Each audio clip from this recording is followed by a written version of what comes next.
ព្រឹកព្រលឹមដ៏ស្រស់ស្អាតនៅក្នុងព្រៃឃ្យូស្រងាត់ជាមួយនឹងដើមឈើខ្ពស់និងទៀបការ៉េកស្គូស្គីសត្វស្លាបស្រែកយំនិងពន្លឺថ្ងៃពណ៌មាសដែលចាំងប៉ះកាត់ស្លឹកឈើ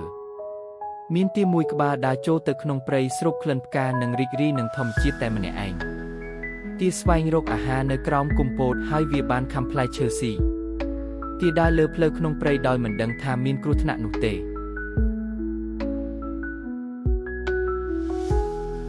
បន្ទាប់មកមានរថយន្តធុនធំបើកមកពីចម្ងាយយ៉ាងលឿនដូចឆ្កែបោល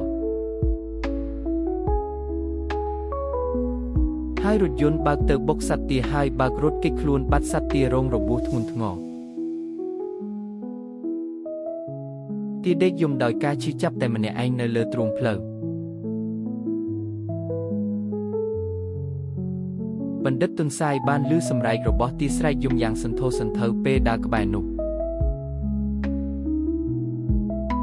ពេលឃើញភ្លាមវិជ្ជបណ្ឌិតទុនសាយបានរត់ទៅរកទាដែលរងរបួសនោះវិជ្ជបណ្ឌិតទុនសាយពិនិត្យសត្វទាហើយចាប់ផ្ដើមព្យាបាលដោយសង្គ្រោះបឋមនៃមុខរបួសបណ្ឌិតទុនសាយនិយាយថ្នមទៅកាន់ទាដើម្បីឲ្យវាស្ងប់អារម្មណ៍ដែលភ័យខ្លាចទុនសាយលើកទាដោយថ្នមហើយដឹកវាតាមព្រៃទៅមនីពេទ្យគ្លីនិកនៅក្នុងព្រៃឈើតូចមួយកន្លែងខានមានអ្នកជំងឺចូលយូរហើយស្រាប់តែមានអ្នកជំងឺចូលមកហើយក៏ទទួលព្យាបាលយ៉ាងយកចិត្តទុកដាក់ព្រោះខ្លាចដាច់បាយនៅខាងក្នុងគ្លីនិកវិជ្ជបណ្ឌិតទុនសាយព្យាបាលស្លាប់ទាដែលរងរបួសដោយសារឡានបុកពេលពិនិត្យរួចទាដេកលើគ្រែតូចមួយជាមួយនឹងភួយទន់មានម៉ាស៊ីនត្រជាក់យ៉ាងកក់ក្ដៅទាភ្ញាក់ពីដំណេកហើយអរគុណវិជ្ជបណ្ឌិតទុនសាយដោយស្នាមញឹមនិងជឿជាក់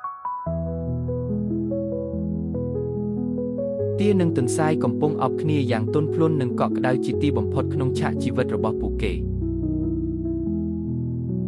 ទានិងបណ្ឌិតទុនសាយបានបបួលគ្នាដើរចូលព្រៃជាមួយគ្នាយ៉ាងសប្បាយរីករាយបណ្ឌិតទុនសាយបង្កើតស្លាកសញ្ញាចរាចរណ៍តូចមួយដើម្បីព្រមានអំពីការបើកបរហួសល្បឿនកំណត់និងណែនាំអ្នកឆ្លងផ្លូវព្រៃមានភាពសុខសាន្តម្ដងទៀតទាមើលទៅសប្បាយចិត្តនិងមានសុខភាពល្អមាំមួនជាងមុនសូមអរគុណ